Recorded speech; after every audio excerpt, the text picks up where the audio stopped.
Pero bueno, vamos a hablar de Black Gold, que es una película realmente de las que hacen época.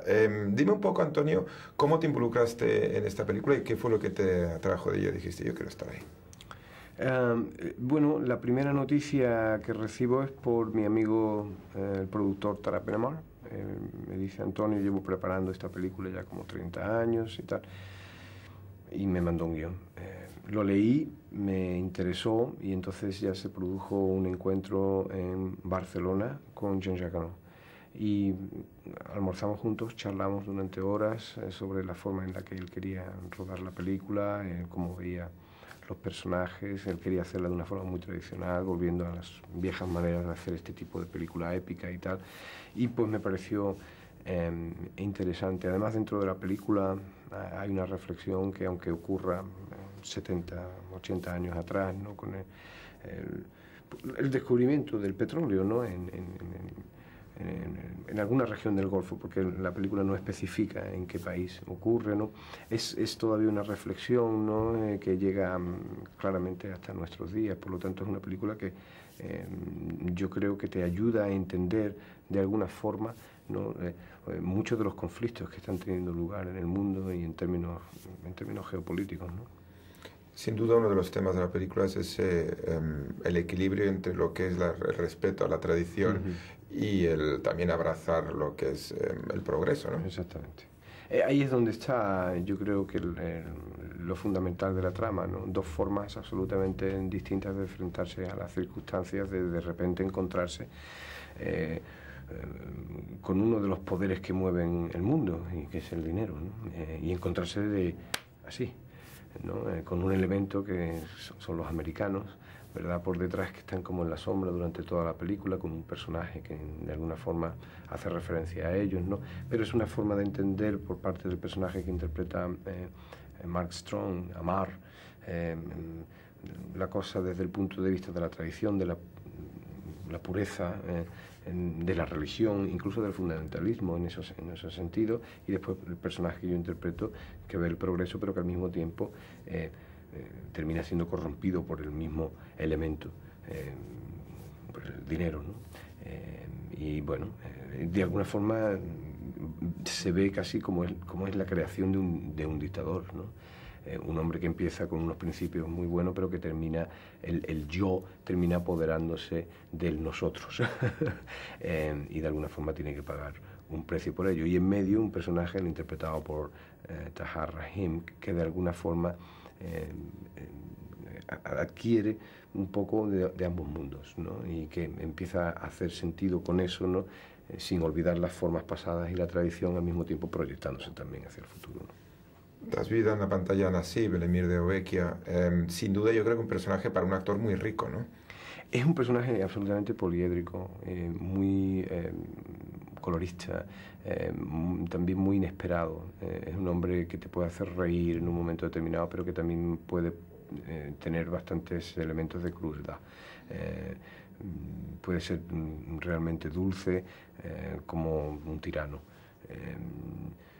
Es un hombre con muchísimo carácter, un hombre del desierto, que de repente se encuentra, pues eso, con mucho poder, en un poder inesperado, y que en ese aprendizaje, en el uso de ese poder y de esa riqueza que se le ha venido encima, pues comete también en el medio muchos errores, ¿no? Uno de ellos es no darse cuenta del potencial de este chico que tenía ahí de bibliotecario.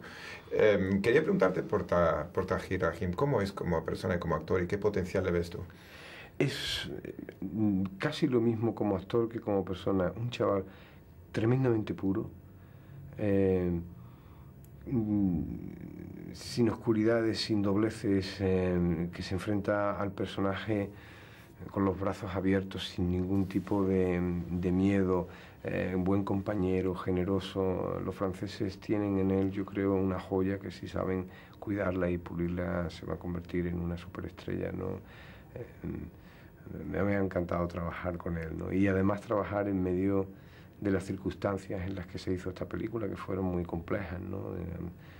En el primer tercio de la película, casi el primer tercio de la película, estalló una revolución en Túnez, que era donde nosotros rodamos, que dificultó muchísimo el rodaje.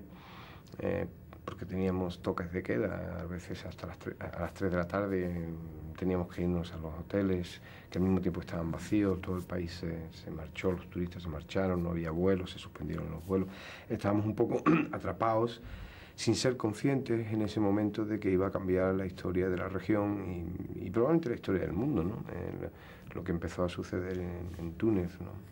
Por lo tanto, fue una experiencia increíble y él fue Tahar, porque ya Mark Strong había terminado su trabajo, ¿no? Pero Frida, Tahar y yo nos quedamos allí como tres valientes.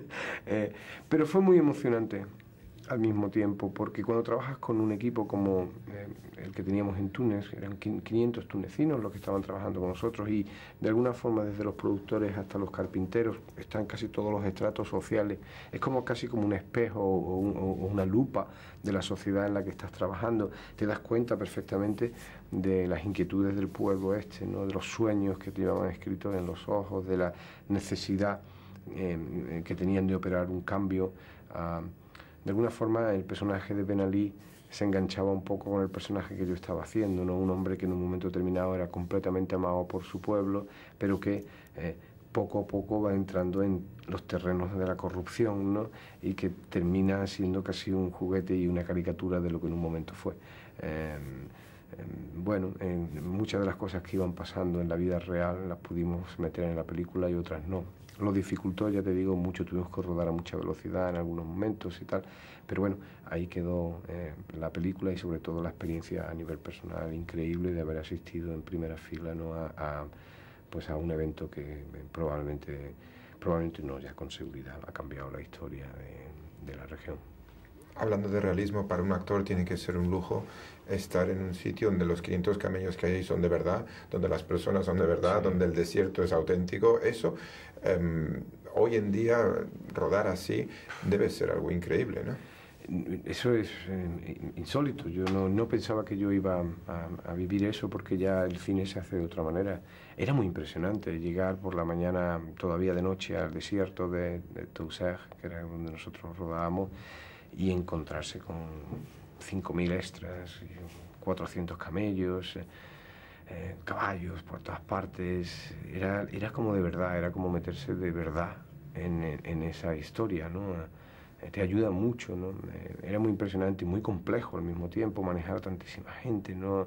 Hacía mucho calor, pero fue muy bonito experimentar una forma de hacer cine que en realidad pues ya se ha perdido, ¿no? Se ha perdido y muy poca gente se atreverá. Solamente mi amigo, este loco tunecino, Tara Benamar, se mete en problemas como estos. Sí, sí. El que está detrás de ello y desde luego que se ha atrevido con ellos, Jean-Jacques Anok. Quería preguntarte por Jean-Jacques como cineasta y como director y como persona. Jean-Jacques tiene una capacidad que debe tener cualquier artista y en él está muy acentuada, ¿no? Y es la curiosidad. Es un hombre increíblemente curioso, que además cree profundamente en la diversidad cultural y que no solamente cree en ella, sino que la experimenta a nivel personal. Es un hombre que viaja mucho, que le encanta lo exótico de los que no son como él.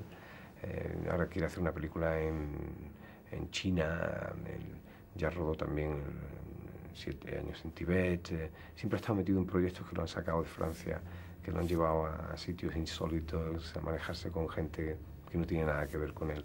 Y ese es un ambiente en el que él se siente él mismo, ¿no? Es un intelectual al mismo tiempo. Y una fuente de datos, ¿no? Y eso es muy importante cuando tienes un director, ¿no? Que una persona que te puede dar siempre una respuesta a las preguntas más complicadas que un actor debe tener, y algunas pues lo son. Antonio, muchísimas gracias por tu tiempo, por la película, por el personaje.